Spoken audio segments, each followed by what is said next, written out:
is that one thing, possible thing, that you can do today? Do it. Trust in God. Present it to Jesus. And wait. You will receive the miracle. Even if there is a delay, remember, keep on doing what is possible and you will receive it from the Lord. Alam niyo po nagiging problema, bakit hindi nakakatanggap ng milagro yung mga tao? Tamad. Amen? Tamad. What blocks the miracle from happening? It is laziness. How can you expect to get healed from your sickness if you cannot even go to the doctor? If you cannot even pop up your pill and put it in your mouth? Di ba? Di ka gagaling kung wala kang ginagawa. Kahit na magdasal ka na ng magdasal. Ang tanong, pumunta ka na ba sa doktor? Father, natatakot po ako eh. Di ba? Wala kang ginagawa. Hindi sapat yung nagtitiwala, hindi sapat yung nananalangin ka. Marami gustong yumaman, gustong umangat ang buhay nila. Pero ang tanong, nagtatrabaho ka ba? Marami tayong alam na ganyan sa Pilipinas, hindi po ba? Lalong-lalo na kung meron silang kamag-anak dito sa abroad, OFW. Hinihintay lang na makatanggap. Hindi kaya yaman, hindi aangat ang buhay mo. Pag tanggap ka ng tanggap, mauubos agad. Kahit na ano yung trabaho, magsumikap ka. Sari-sari store yan.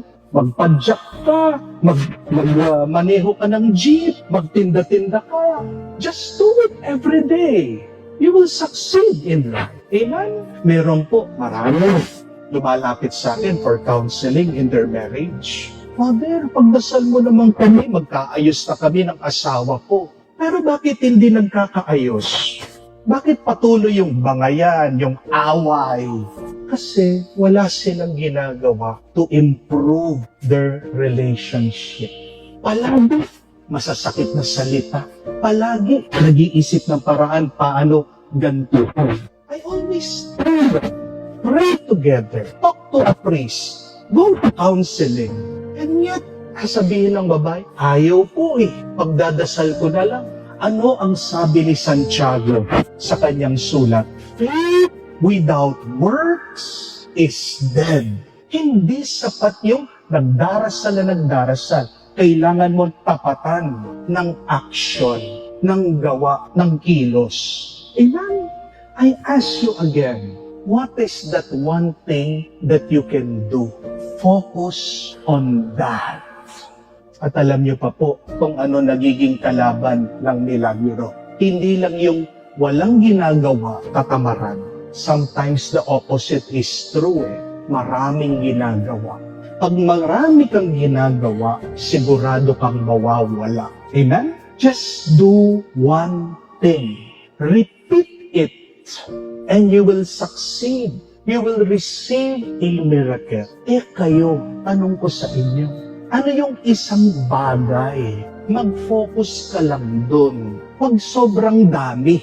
Pagkatapos ng isa, pag nag-succeed ka na dun sa isa, dun ka pa lang mag-move on dun sa susunod. Huwag mong pagsasabay-sabayin. Alam niyo yan, kayong pong mga sali sa trabaho sa bahay. Subukan mong magluto at maglaba ng sabay. Ano mangyayari sa iyo? Mapapasma ka. Di po ba? Kung hindi, baka masunog yung iyong niluluto. Do one thing only. That thing that you can do. Ano ang kasabihan? If you cannot fly, run. If you cannot run, walk. If you cannot walk, crawl. Di ba? Just keep on moving. Only one thing at a time, yung kaya mo lang. You present it to God, you trust in the Lord, and believe you will receive a miracle.